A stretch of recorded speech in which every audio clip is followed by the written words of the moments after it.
Please.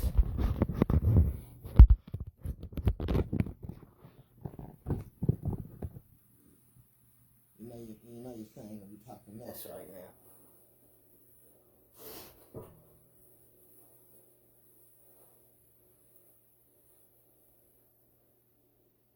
You do know that, right? You'll be alright.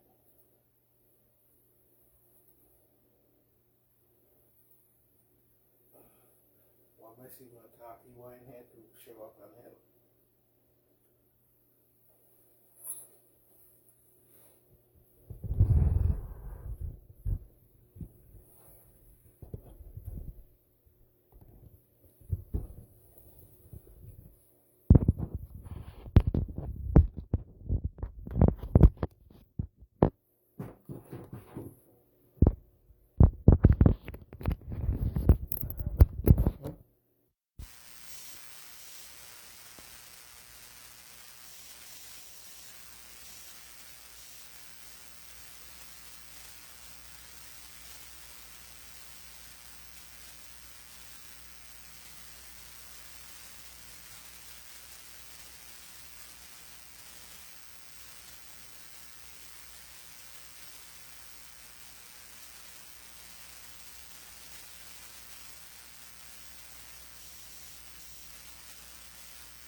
masculinity. Can you hear us now? Let's see. Can you hear me now?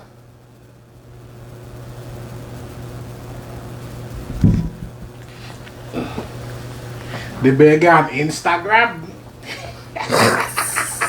Can you hear us now?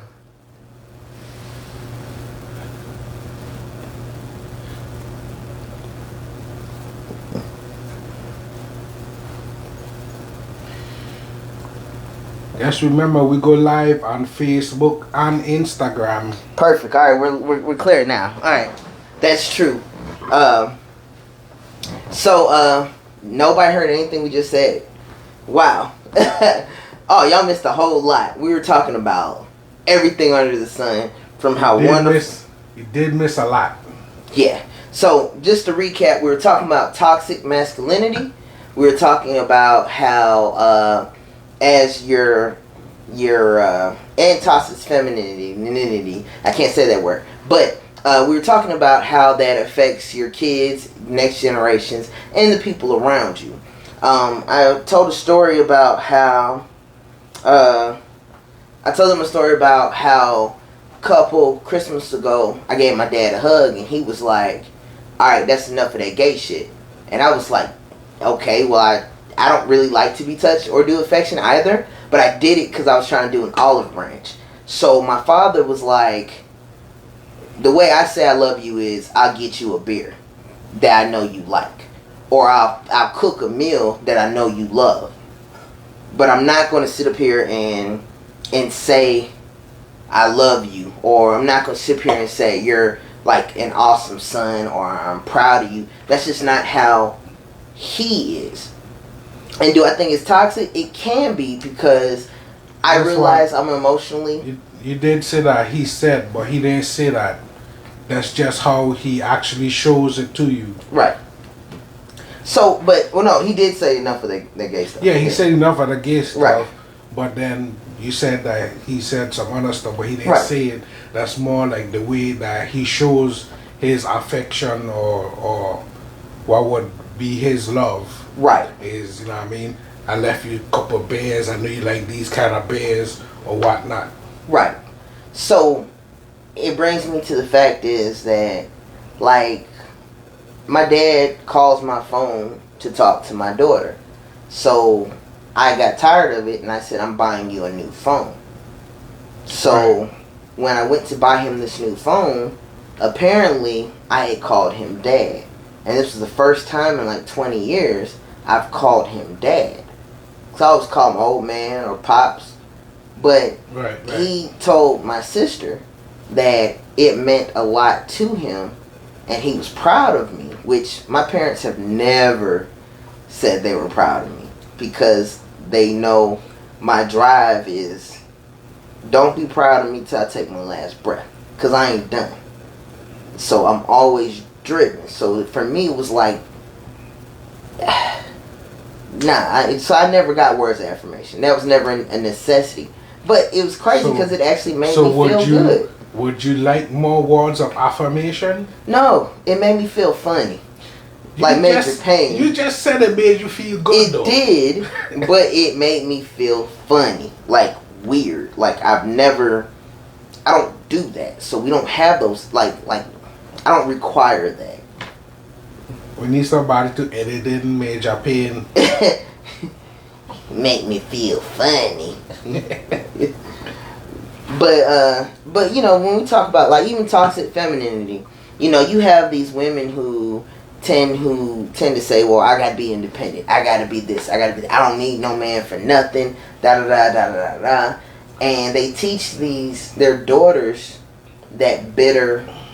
I hate to use the word bitter when I'm saying for the female side, but men too tend to be bitter when they get to that toxic point, because they try to portray some point of what they don't need and they don't require to, or not required to portray, and that becomes a problem. To me, that whole aspect of that comes from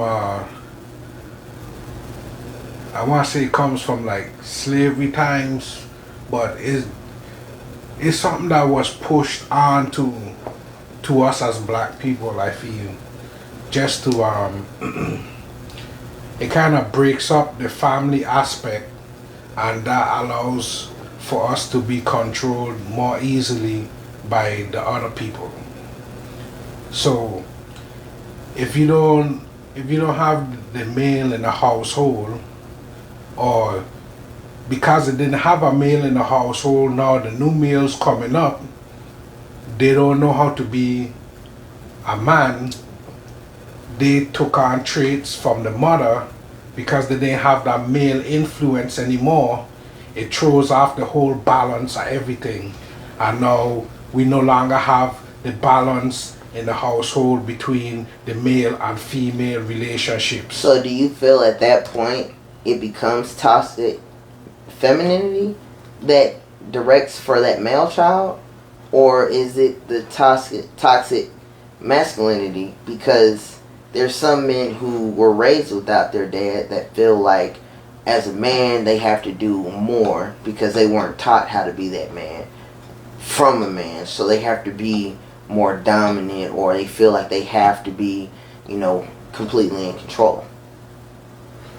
I mean, it becomes both, because the two sides don't know how to properly approach each other, how to, have proper dialogue and, problem resolution, because they didn't see this in the household. They more saw like someone getting cursed out and being either need you, or someone just completely leaving out the life. And now they're like, well, damn, I guess mom didn't love me, or I guess dad didn't love me, because they just up and left. So it could go both ways. You can't really put a blame on one side, you know what I mean? Agreed. Okay. So I gotta ask this question, because this typically becomes a problem when so like, and I'm gonna give the story. So I dated a young lady who her and her sisters, she had 4 sisters, or 2 sisters. For the sake of the story, I'm gonna say 2 sisters because I don't want to give any information out. And these sisters were... You want to give them a clue?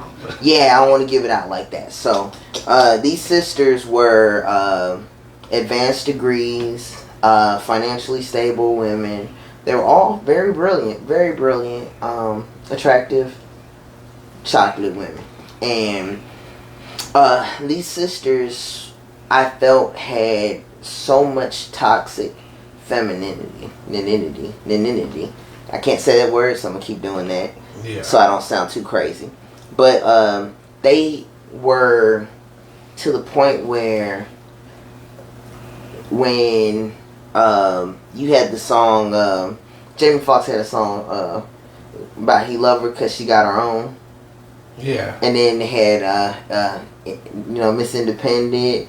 Yeah. And then Boosie was like the ID, the alphabet boy, he was doing that. So you had all these folks singing about these independent women, and then Beyonce with her whole B movement, and it was to the point where... No scrubs. Right, you had TLC with no scrubs. So these sisters felt like they were in such a position where they could be, I won't even say selective, because it was to the point where their expectations were unrealistic. And any man that came to them would never meet their expectations. I just over here laughing. We keep talking about the expectation, and make me think about that man asking that lady, well, what do you think you are? Oh. And she said she was a 10, and he was like, nope, be honest. You can't use 7, but be honest. Yeah, so, yeah. I mean, but that's just it. It's like, they had advanced degrees.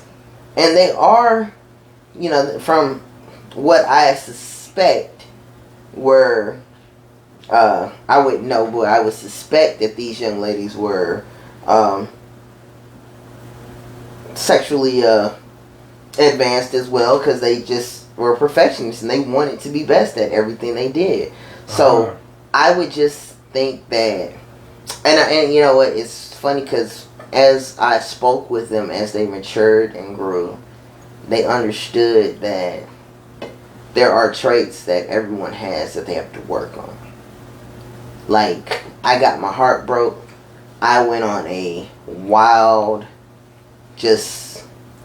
I won't call myself a dog, but somebody took the collar off and I ran out the yard. Yeah. So, and that was toxic. I know I was toxic to quite a bit. I think everybody do that though. Yeah. Well, most people. I ain't gonna say everybody, because some people, they go from one long relationship to another long relationship to another long relationship, and next thing you know, they're 50. And they don't know who they are. Or they're stuck in their ways. And then wonder why the relationships don't ever work. Right. I want to segue into our next topic here, since nobody feels like they want to talk about the toxicity of masculinity and femininity. So, next topic I wanted to talk about, and this is, I want your honest opinion, because I've gotten this opinion from a lot of people. So you can see what they're saying? Yeah. As I can. We're going to do this number right here. So we both can see. Can you see that? Okay. So, with not toxic, I'm sorry, our topic is, can you love more than one person?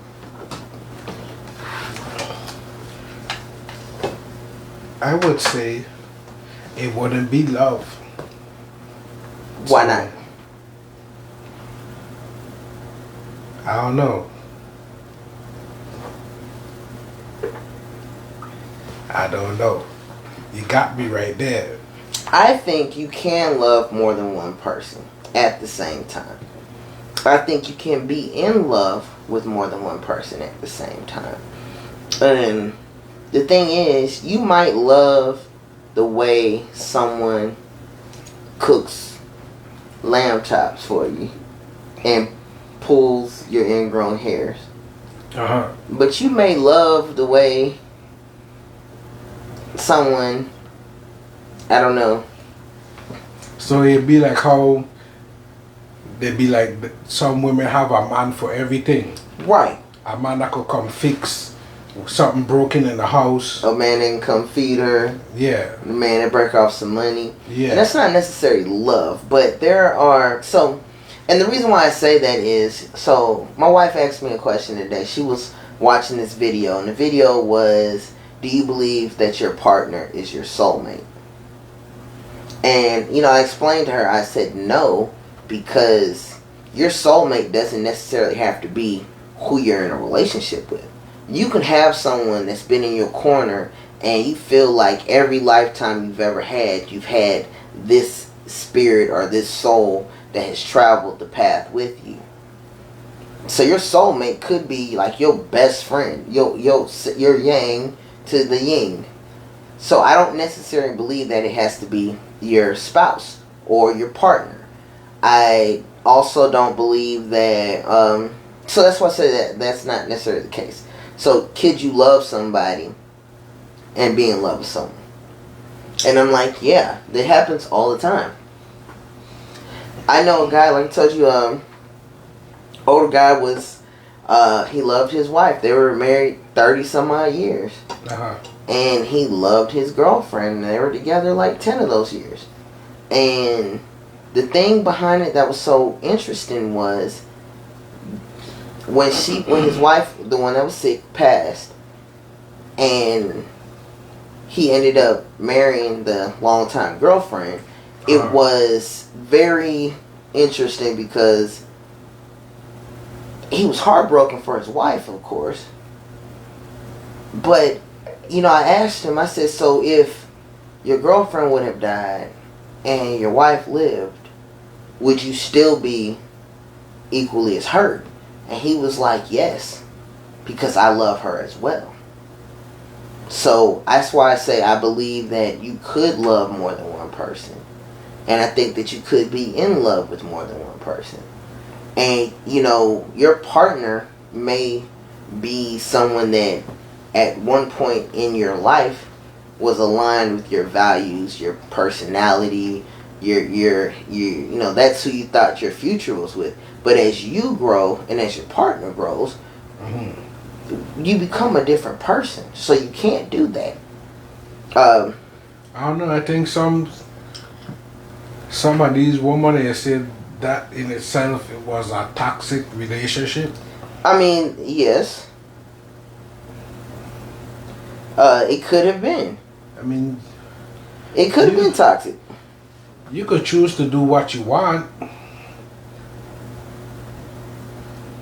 But did she know about this girlfriend? Did the wife? Yeah. I don't think so. I don't know. I will say that, I mean, I think that it's one of those situations where he was having his cake and eating it too. And one thing I don't believe is if you're going to do that, out of respect, you should give that person that ability to actually, you know, have that option. So if that's the case, it should be where it's like, look, I love you, but I'm in love or I'm in strong liking, or this person is really, you know, gathering, you know, like I'm building something with this person that, yeah, you know, I hate to say that 80-20 rule, man, but sometimes it's like a 55-45 rule. That's so, you know, that's a tough pill to swallow, though. Man. But it is. Right. But you know what? But you have to have that ability. Imagine if it's you in a situation, right? Right. And God forbid you in an accident or something. Right. And now you don't walk from the waist down. Oh God. So now you can't satisfy your wife. Are you going to be like, alright, baby, you could have somebody to come in and, you know what I mean, give you what you need? You said from the waist down. Yeah, so your meat don't walk. I would tell them pull the plug if my meat didn't work. But, you know, I'm sorry. I'm alright, done me. But no, I would literally. So here's the thing. I know someone. Because that's what happened though. Yeah. Sometimes they be like, there's people out here where they be like, alright, babe, I can't do it, so I'll let you have somebody, but I'm gonna be in the room watching. Yeah, no, that's just like, I understand people have needs, and if you have to do that, then you can do that, but I don't want to know. I understand that you have physical needs that I can't meet. Some people want to know. I don't want to know. They want to be in the room. No. Watching, I want to be watching with a dead leg crossed. Yeah, no. I don't want to know. I want you to make sure you Listerine, you wash, you brush your teeth, you know, gargle with bleach, whatever you have to do, you know. But when I crawl out of my wheelchair and get in that bed, I don't want to think about you with no other man. And that's just it. Now, and I know some folks that have open relationships, and they do certain things like that, but it's to the point where, like, one of my boys, he want to know, but he don't want to be in the room. And they're selective as to who they do that with, but he don't want to be in the room. Right. So he's like, yo, let's work this, let's have fun. I'm going to be in this room, you're going to be in that room. Scream my name if you need me type situation. But then they go shower, they brush their teeth, they gargle, they do whatever. They go home. And that's what they do. So it's not a point of... That's different, I think, than being in love with more than one person. That's momentary satisfaction, and you bringing in a little variety to make sure both of you all are fulfilled in your sexual desires. But when I say Yeah. like you in love with more than one person, I mean like the two, like you was in a relationship with one. You had two relationships. Right. Like you taking trips with both. Like you sleeping at both houses. You know you putting in quality time with both. Like So I mean, they know. I mean, not necessarily.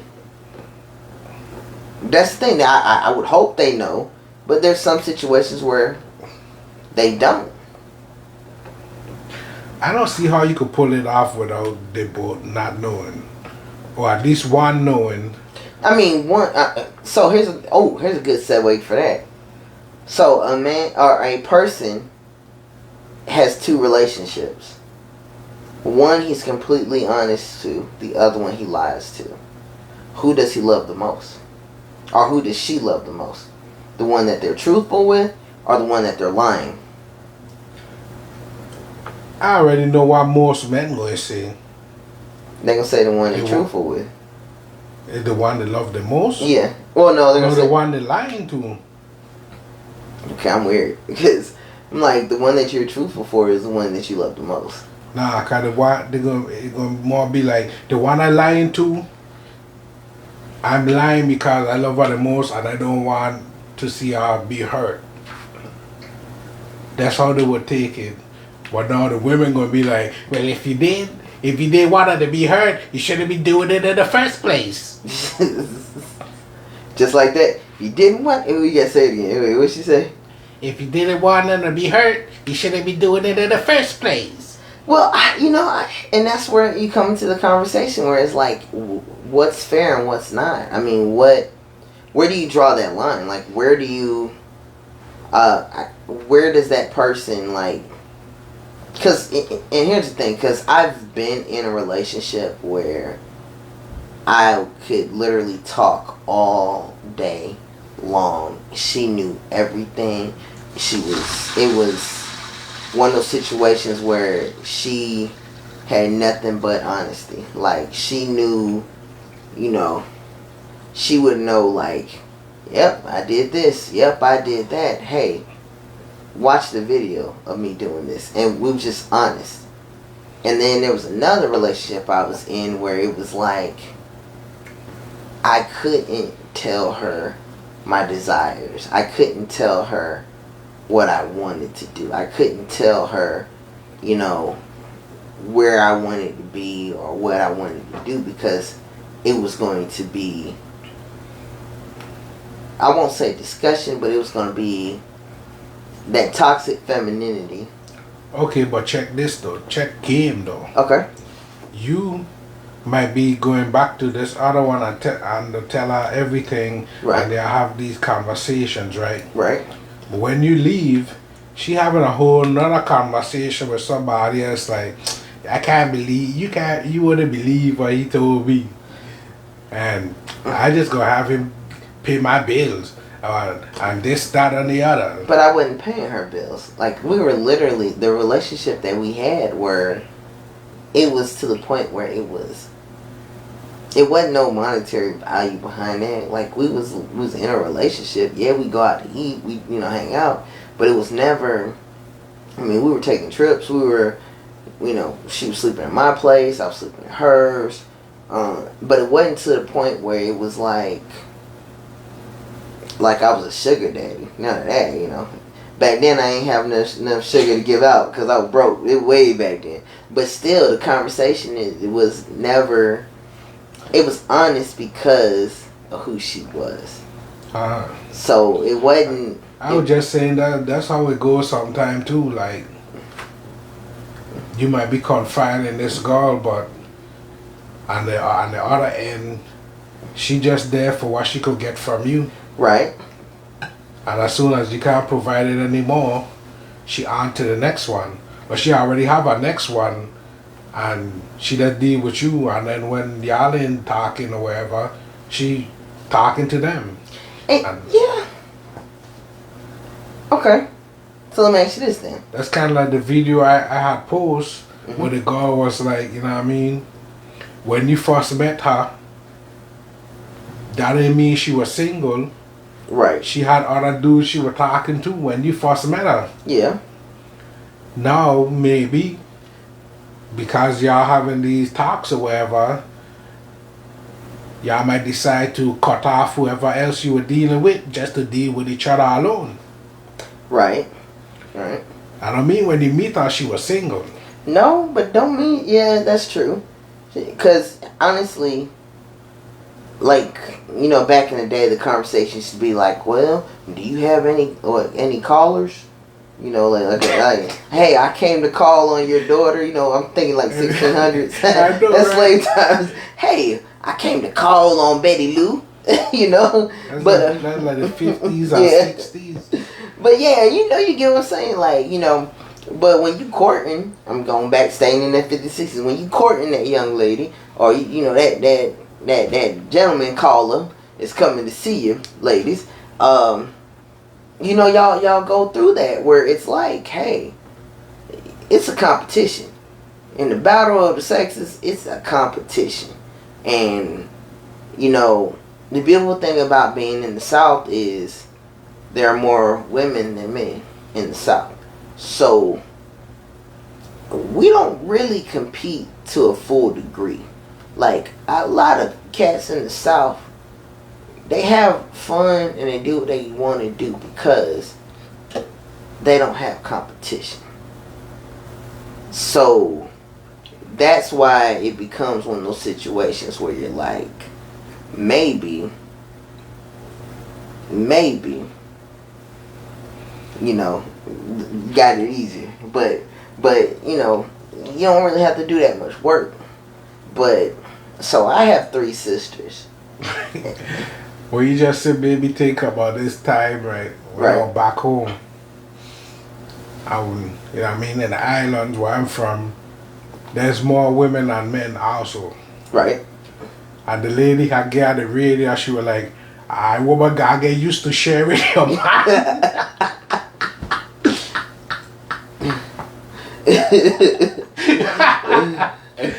Yeah, she got the radio. I said, I woman gotta get used to sharing your man.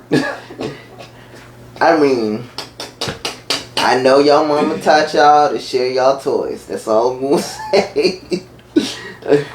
But oh wow, I mean, you know, I can definitely see.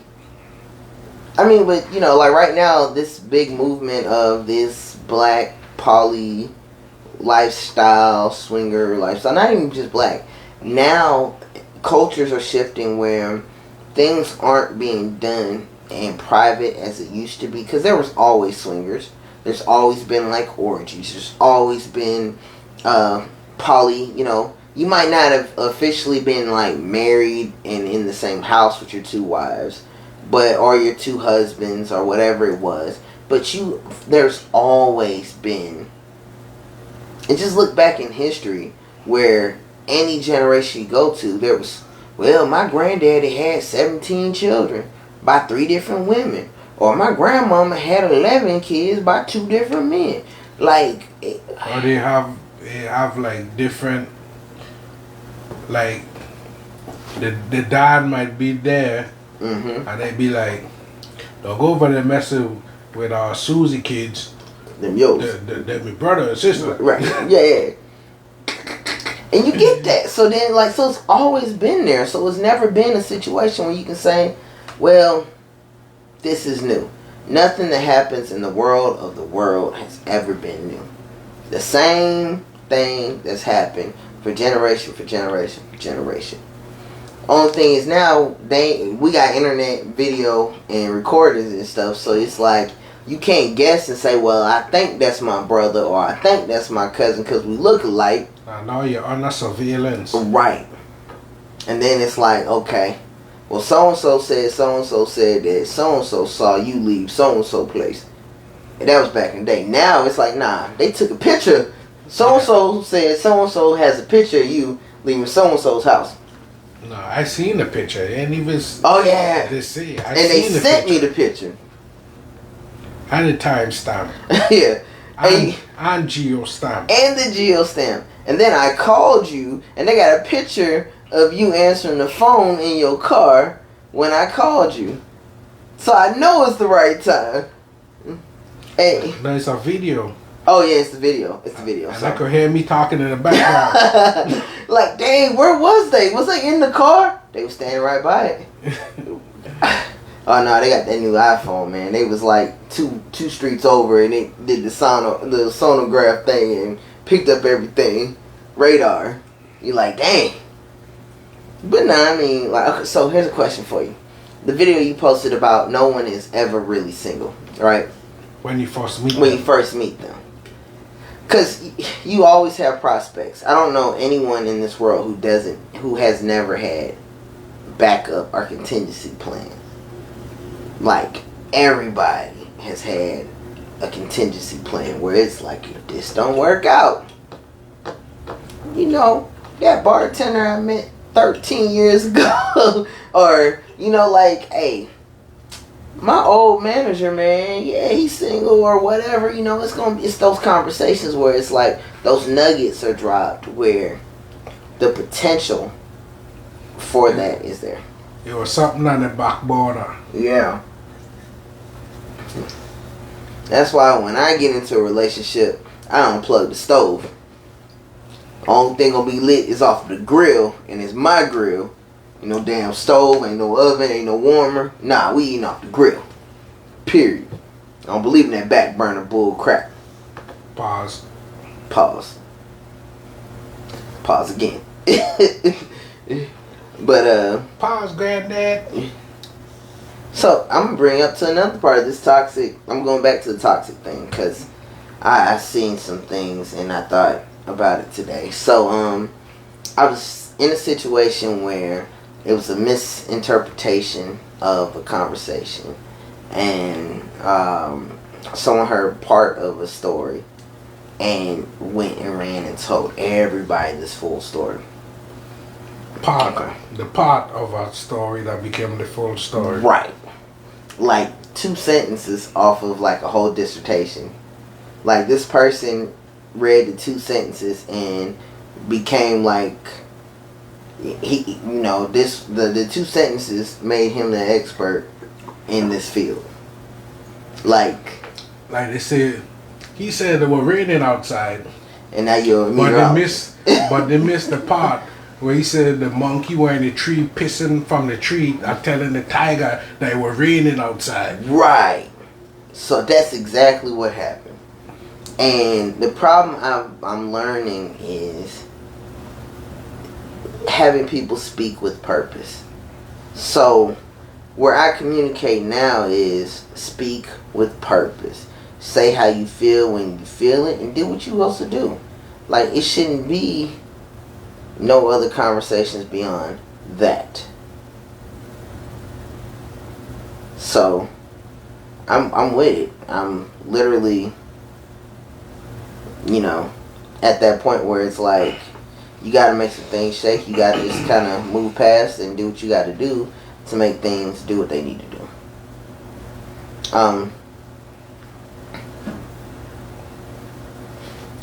Do got a question though. And here's a question for you. Yeah, shoot. Alright. Have you ever met a woman who was toxic? And when I say toxic, I mean she was so independent or she was so conniving that the situation, relationship, whatever, became negative based on how she was. And I need an example. And I'll tell you mine. Well, I don't know. I really don't think I really dealt with too much toxic. Because usually I don't have patience for BS. Only thing that come to mind is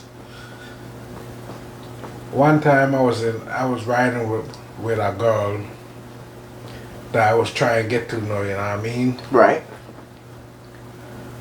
And she pulled a tampon out the side of my door, Right. or like, who this belong to? And I was like, man, I don't even know. Cause really, I wasn't even messing with no other girls like that. Like, I went a little drought at that moment, as a matter of fact. Right. So, come to find now later, we kind of in a relationship now, and I noticed the type of tampon she used, and with the same type of color to the package, and I was like, that was hers, you know, and she would try and test me to see like what I going to say. Is that toxic? I think so. So, similar situation, not in the car. I had this apartment on Bouldercrest, southeast Atlanta, for those who don't know. And I was dealing with this young lady. Actually, I had a couple of friends, special friends. And I was dealing with this one young lady who, our relationship since 15 has always been toxic. So she put an earring in my pillowcase. Like after we did what we did, you know. So she left and went on about her day. So of course, you know, like so my apartment was well taken care of. So most people like would come by and they were like, you have a bachelor's pad, but it was like a really nice bachelor's pad. Like I had someone who used to come and clean my place. But I had like a ton of pillows because I knew women like pillows. So I used to have like a ton of pillows, and whenever I had someone come over, most of the pillows would just get thrown on the floor, you know, so we can have fun. Right. Well, she put it in one of the pillows that were thrown on the floor. So another young lady comes over. This is maybe 2 days later, and we're doing what we do. Right. And then she felt something poke her on one of the pillows, and she picked up the pillow, and she was like, "Whose earring is this?" And I was like, "Wow, I've never seen that before," because I hadn't. Like, this girl left my house with earrings on. So she took these earrings. So she brought an earring with her. She brought an earring with her. For the setup. For the setup. So I'm like freaking out now because I'm like, I need to know whose earring this is, because so at the time, like I told you, it was like, I was young, I was a bachelor, so I had like 2 or 3 in rotation. So it was like, I'm like, now I've got to go to the other 2 like, hey, did you leave an earring at my house? Yeah. And, the conversation got a little weird because, of course, one that didn't leave it was like, no, what chick you got in your bed leaving earrings? That's not the point. I don't know, it could be my cousin. I don't know, I threw my cousin under the bus. I was like, yeah, she goes to Georgia State. She came over here. Her blood sugar dropped. She wouldn't lay down in the room. It could have been hers, but I hadn't been able to talk to her. So it was like one of those conversations where like, I don't know, but I need to know. And yeah, that's how that situation went. That's like a far-fetched story too. I mean, did she go for it? The girl, no, she didn't. Yeah, so like I lost 2 out of the 3 I had in rotation, and then I realized it was the 3rd one. So I lost all 3 off of the actions of that one. And the thing about it was, that's when I was young, where I was trying to like, try to be slick and smooth. And then my oldest sister. You didn't even keep the one around? Nah, because if you're doing that, I don't know how far you're willing to be. Far to go. Right. Like, if you're going to do that, you might be the one to pop, like, pop a hole in the condom. Like, just to get what you want. And that's scary. So for me, it was just like, I need a clean slate. And then I was like, you know what? I need to be smarter about this. I just need to be honest to these women. And if they go for it, they go for it. What's up, Jade? Um, And, you know, I'm trying to think of another situation.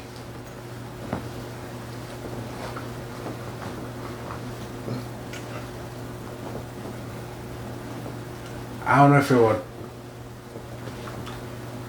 if it was toxic to I don't know if it was toxic to femininity, but it definitely was toxic. okay. And I had to cut off.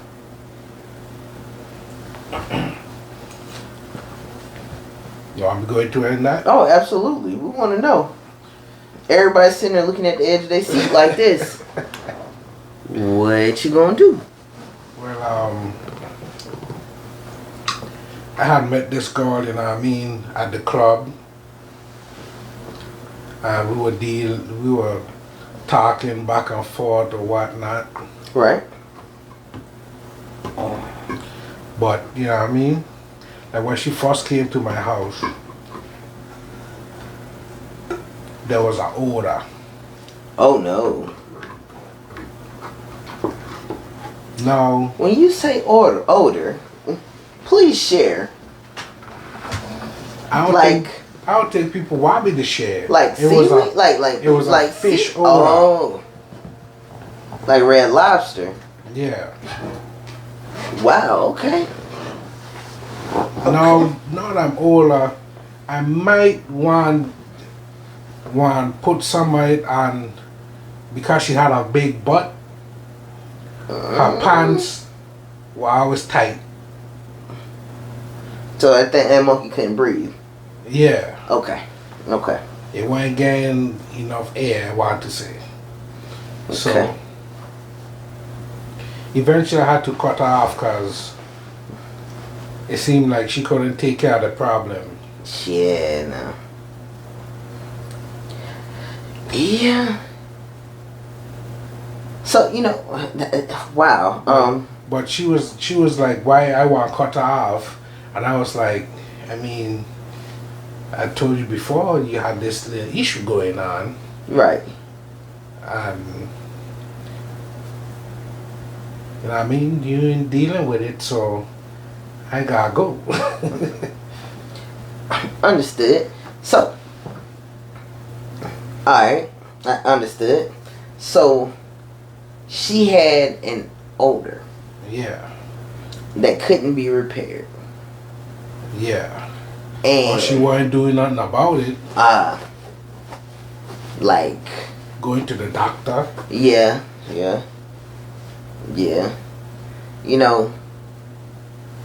A little squash. Wash up before you come over. Yeah, make sure that thing fresh. I mean, they go for it. Like we talked about hygiene before. Hey, you got to, let some water hit them parts. Soap too. Yep. But we had that conversation.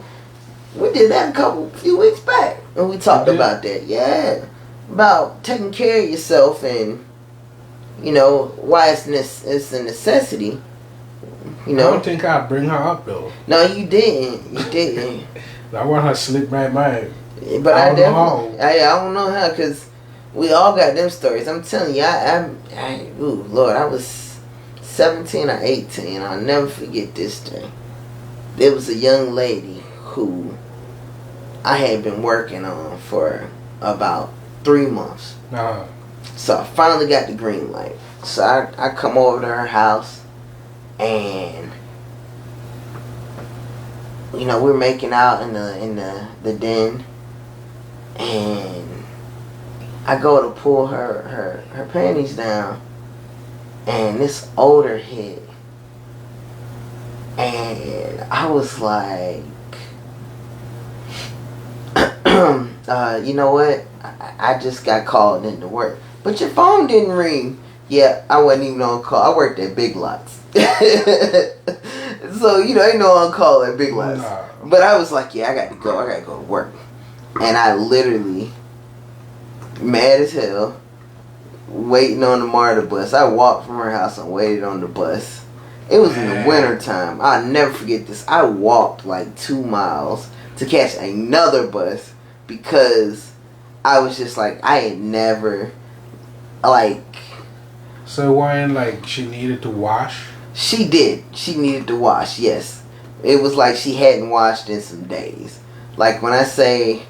Some days. Yeah, it felt like, it smelled like some days. Not for the day, but some days. It smelled, yes. It was like, oh Lord. What's that, you know, that new memes they do, the new TikToks, they're like, oh no, oh no, oh no. That's how that was. Like, literally, she was like, she called me and I was like, nope, I'm sorry. Yeah, I decided I was going to be a priest and I'm abstaining. Yeah. Oh. I was like, no. I started lying about stuff like, yeah, But you had the weirdest story. Yeah. I want to become a priest. A priest. You know, I had to go major. Nope, I'm not. Oh, nope. I want to be a pastor. I'm going to give my life to the Lord. It was like, after that stint, you know. I want to take a vow of abstinence. Yeah, that. But I don't say them big words. You know, those are SAT words. Y'all know I got a GED. So. Oh boy. Oh yeah. So. But yeah, I don't really think, cause I feel like anytime I got a hint of like, I don't know, like the mind ain't right. Right. I would always cut and run. You were smart. See me, I was like, they say the crazier the woman, the better the sex was, and I was like, and you would try to put our TV to the test. I was, and you know what? It wasn't a hypothesis because I had data, and every woman, the crazier they were, the better the sex was, and I was like, I understand why people get their tires. I've had my tires slashed. I had one car keyed. The crazier you are, the better it was. It was fantastic, but it was crazy. I had none of that. I mean, you know, you made better life decisions than I did, apparently. Clearly, none of that. I had no breaking into my house, no breaking no windows. So you ain't never had no one break no window? No. For what? So you ain't never had nobody like throw a brick in your window? No. I had nobody or slash your tires? I had nobody slash no tires, scratch my paint. I had none of that. Well, you're blessed, sir. You are blessed. I remember I was living on Bouldercrest. Oh, maybe I just didn't do the BS to them that you probably did. Well, you know, when the younger son wasn't, the younger me wasn't doing the younger me was on some craziness. The most I probably had was one time I meet this Jamaican chick. Right. And you know what I mean, we hung out a few times. Like one time we hung out where we kind of had to like jump a fence and shit. It was me, her cousin, and some dude they had me pick up. Okay. We had jumped a fence somewhere. I was swimming in the pool and stuff at night. Okay. Then another time we went to the club, right? I stopped to my house first so I could change. And then me, her, and our cousin, we went to the club. Our cousin was badder than her. I was like, why didn't meet the cousin first? It's always like that. But I went to the club. Then when I get to the club, I realized I left my ID and they weren't gonna let me in. So I was like, y'all go head in. I gonna go back home and grab my ID and come back, right? Right. Now when I came back and I got in, as I was making my way to find her, I did like go past a girl, and when I went past was, you know what I mean, try to ease by, she didn't like, you know what I mean? You know, sometimes they move and or look back. Right. She didn't look back. She was steady, you know what I mean, whining. So I was like, oh, and let me get a little jam right quick. Right, understood. Then I went back to looking for the girl. But in hindsight, I think she might have seen me dancing with the other girl. Because then for the rest of the night, she had an attitude. And her cousin was like, why you don't just tell him? Why you mad? But she never tell me. So, mine now, she had lived, where she had lived? She had lived like, what's right over here? Kanye's right over here? Kanye's that way? Yeah. Like towards where you like come off from? of 20, yeah. Yeah, Kanye's. Yeah, she had lived like Kanye's. And I had lived Riverdale. Right. I drive from Atlanta to go to take her back home to Kanye's now. But I don't know, I in the car like, man, I just want to drop this masculine off. And then cause she had an attitude the whole time. I mean. And then she on the phone with somebody. And I was like, yeah, you really want me to drop you out. Right. But see, you better than me. Because the drop-off wouldn't have been there. The drop-off would have been, so, and I'm going to tell you, so I met this girl. I did drop her off, though. Nah, see, that's I dropped what her I'm off at the gas station by, like, Bowler Crest. Until I find her way. But she was like, you could just drop me off. She said it. I didn't even say it, you know what I mean? Right. So I was like, I bet. So. And I don't even want to go out of over there now anyway, because you got attitude. I'm going to tell you, I think I was like 17 and met these two girls, right? So my cousin, he was driving. We picked these two girls up. So I hopped in the back seat. So with the girl that I had, met, and so the other girl was in the front seat to, ride with him. So we heading down the way. We went to see some movie. I think it was like Lord of the Rings or some mess, right? Yeah. So we watched that, man. It is what it is. They finished, the movie. Longest all day. So did you end up taking them to Kanye's? No. So she lived in Union City. We were at Shannon Mall. Okay. So Shannon Mall ain't there no more. So we finished there. We was supposed to go get some food. I don't know why the life be ending on Instagram. It ended because they don't know. Yeah. That's why I said we use Facebook. But we don't use both. But no, so the girl say to me, she get a real nasty attitude with me. Toxic femininity. And she was just like, I mean, everybody's having a good time. And my phone might have went off a couple times. So then she started worrying about who that chick is that just texted you. Yeah. And she was like, well, me, I don't really care. I was like, yeah, this is a friend of mine. And so she was, kind of getting attitude about it. And I was like, man, I don't go through, I don't check your phones. You don't do that. We don't do that. We just met. This is our first night out. You laying claims to someone that it's our first night. Right. So, she pissed me off and started going off. And it's like we said, when you first meet somebody, I don't